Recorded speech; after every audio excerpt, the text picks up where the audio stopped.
Hey, Sam here, and this is the KiiBOOM MoonShadow 81, which is an aluminium bare bones kit at $180 US. The keyboard is QMK VIA compatible and comes in 4 colors, and I went with the white version for this video. Here's what's included in the box. First, there's the user manual that has all of the specifications and function shortcuts for the keyboard. A braided Type A to Type C cable, a simple keycap puller, a KiiBOOM branded metal switch puller, 2 extra switches just in case you need them, the signature KiiBOOM microfiber cloth to clean the keyboard, and the bare bones kit itself, which is quite heavy, coming in at 1.8 kilograms or 3.9 pounds. So from the top you can see the 75% exploded layout, and it has a gold badge on the top right corner. This gold also carries on to the weight on the bottom of the keyboard, and it also has the KiiBOOM logo in the middle, and of course there's also the 4 rubber feet here, as you can see. Here is the side profile of the keyboard. I like the rounded edges and the gold accents slightly showing here. Overall, the finish on the CNC aluminum case is great. It doesn't show any smudges and fingerprints. I really like this.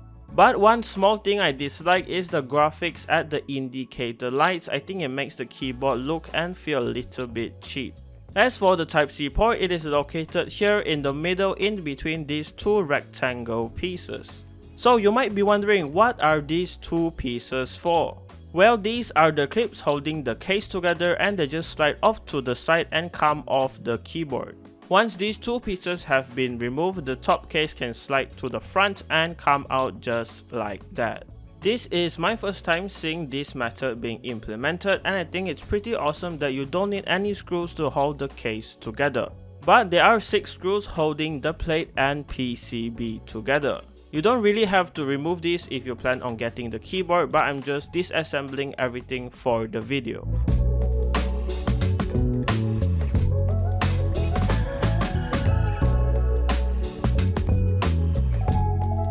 Alright, so this is the top part of the case, and the gold badge you see here can be removed. You just need to remove the 2 screws holding it in place.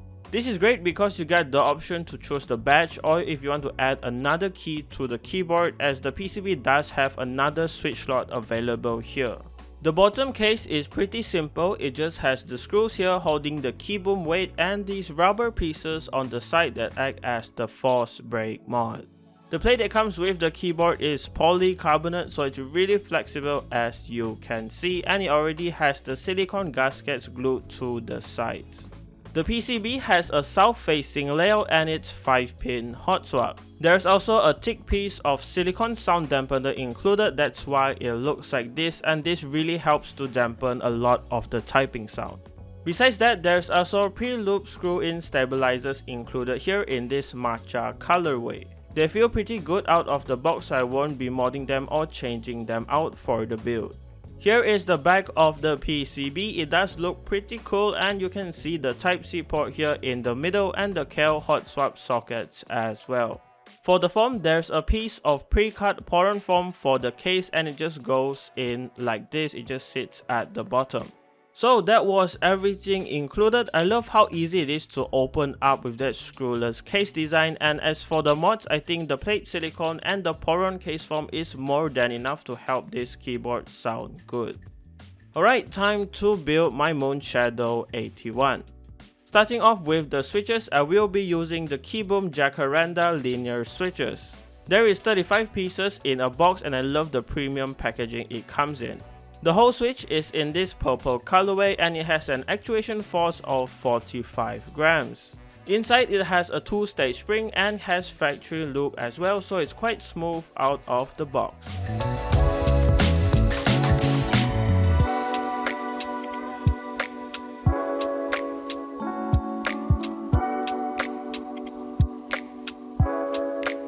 With the switches installed, the RGB here still looks great. The purple doesn't really affect the color, and the switch being semi-translucent does diffuse the RGB quite nicely too.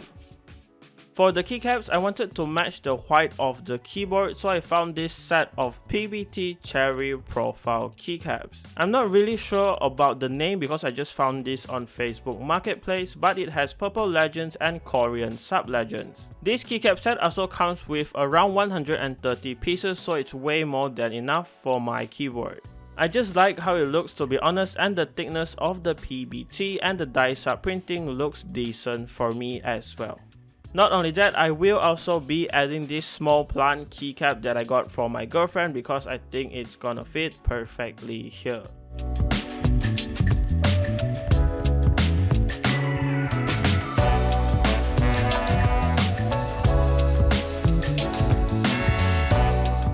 So with all of the keycaps and switches installed, here is a quick look at the final build before you can enjoy the typing sound test.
To sum up my review of this keyboard, it's overall a good bare bones kit that comes with all of the essentials you need.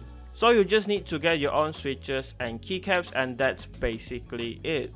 But for $180 it is quite expensive in my opinion, and there's definitely cheaper options in the market now. So do what you will, but if you are interested in the MoonShadow 81, it will be linked in the description below for you, same with all of the stuff I used in the video.